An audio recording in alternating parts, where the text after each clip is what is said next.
So, which players for 2023 fantasy football are being drafted way too low and can turn out to be significant league winners?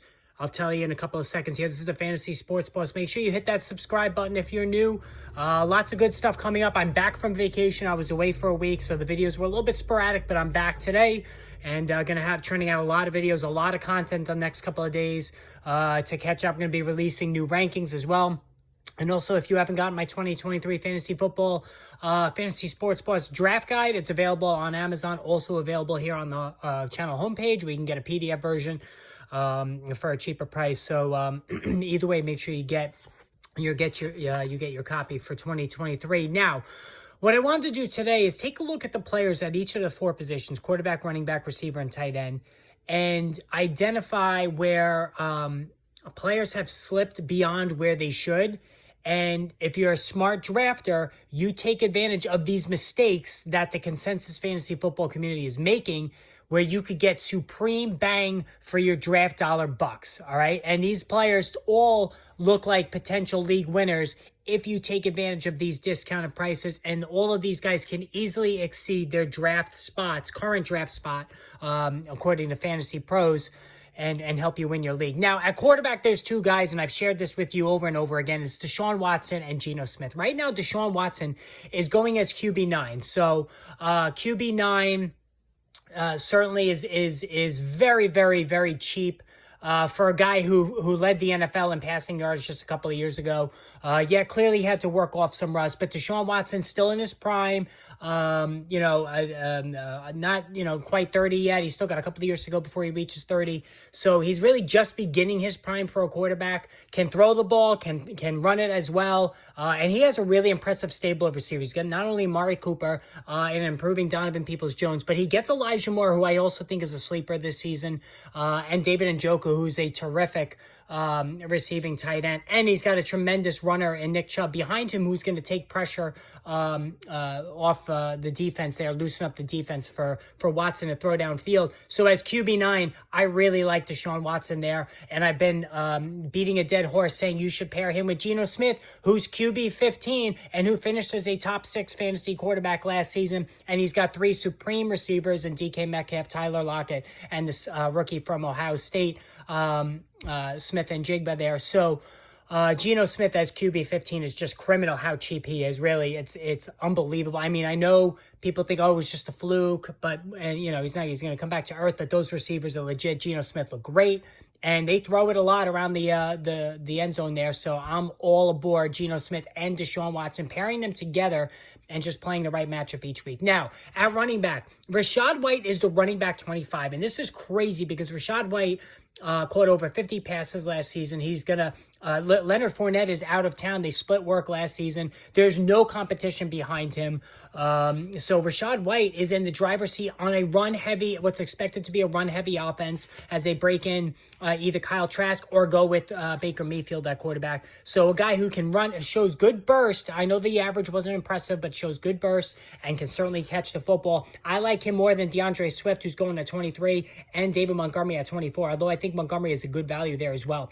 Miles Sanders, running back 20. I like him better than Dobbins at 19. I like him better than Kenneth Walker at 17. And I like him better than Alexander Madison at 16. Miles Sanders is going to be the main guy in Carolina. They're going to look to take pressure off of Bryce Young. Also can catch the football, over 50 catches as a rookie before the Eagles started to phase him out. And that was because of the running proclivity of their quarterback, Jalen Hurts. And I did a video on that the other day. Miles Sanders is going to be used a lot. They paid him the money, and I think Miles Sanders is a definite guy that you need to get. All right, how about this one, Aaron Jones? Now, Aaron Jones has been a big favorite of mine. Now, you're probably saying, well, listen, you said don't draft guys who are 28 and older. And yes, that's true, but Aaron Jones has split work with A.J. Dillon the last couple of years, so he has more tread on his tires than a typical 28-year-old running back does. And also, he's showing no signs of decline whatsoever, averaging over 5 yards per carry. Tremendous receiver. It's going to be a run-heavy offense as they break in Jordan Love. While A.J. Dillon's going to get the goal line work, Aaron Jones is going to catch a ton of passes. He's explosive. I like him better than Najee Harris, who's the running back 12 right now.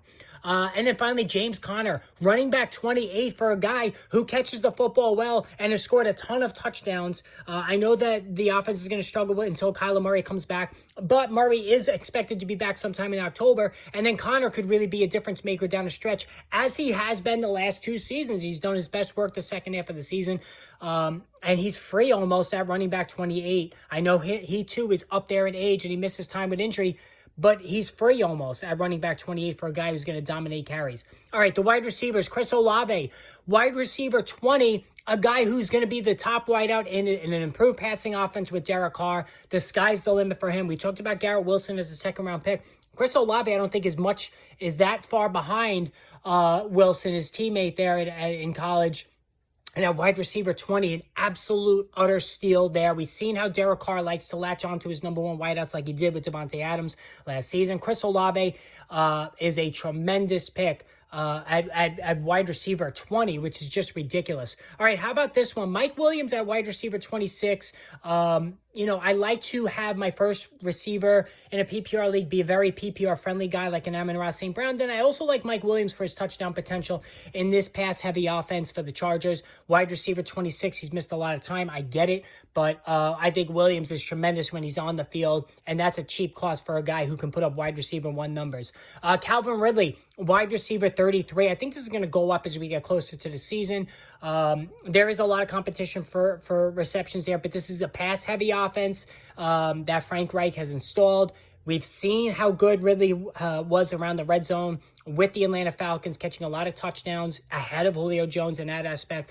And while he's going to have to work off some rust of his own, I think he's tremendous as wide receiver 33. Michael Thomas, wide receiver 48. I'm doing it. I'm absolutely drafting Michael Thomas everywhere. He also is free. This is a guy, while he hasn't proven he could stay on the field, showed in that small glimpse of when he was on the field last season, he could still produce at a high level. I love the value of wide receiver. You're getting a guy who could be a wide receiver 2 at wide receiver 48. Go buy him. All right, finally, tight end, Darren Waller, tight end 7. Ridiculous. He's going to be the number 1 target in the New York Giant passing offense. Should be top 5, maybe top 3 if he can just stay on the field. Last 2 seasons, that's been a challenge. And finally, Chigozie Okonkwo, tight end 11. I think Ryan Tannehill eventually is going to get benched for Will Levis. We know rookie quarterbacks like to latch on their tight ends. Super athletic, this kid. I think he's somebody to target there. All right, hit the subscribe, hit the notification button. More videos on the way soon.